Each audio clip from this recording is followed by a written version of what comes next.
Russia সবসময় ইরানের পাশে আছে এবং ইরানের প্রতি রাশিয়ার সমর্থন অব্যাহত থাকবে বলে সাফ জানিয়ে দিয়েছে রাশিয়ার প্রেসিডেন্ট ভ্লাদিমির পুতিন।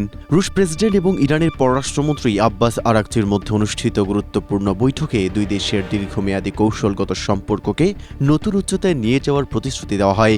বৈঠকে পুতিন স্পষ্ট করে জানিয়েছেন যে তেহরানের সঙ্গে রাশিয়ার যে বিশেষ ও শক্তিশালী কূটনৈতিক অংশীদারিত্ব রয়েছে তা যে কোনো পরিস্থিতিতে অটুট থাকবে। তিনি এই সম্পর্ককে রাশিয়ার বর্তমান রাজনীতিতে এক অপরিহার্য স্তম্ভ হিসেবে অভিহিত করেন।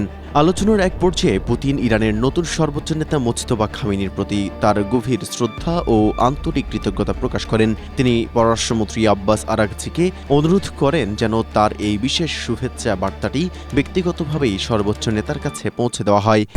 স্ট্রবেরি সুপার ডটেড ও ক্লাসিক ভ্যারিয়েন্ট সেন্সেশন জাগুক শিহরণ।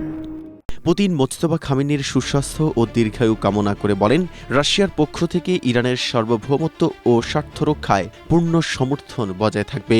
আর্টের প্রতিবেদন অনুযায়ী এই বৈঠকের মাধ্যমে মধ্যপ্রাচ্যের চলমান সংকটের মাঝে মস্কো ও তেহরানের মধ্যকার গভীর আস্থার বিষয়টি পুনরায় বিশ্ববাসীর সামনে উঠে এসেছে।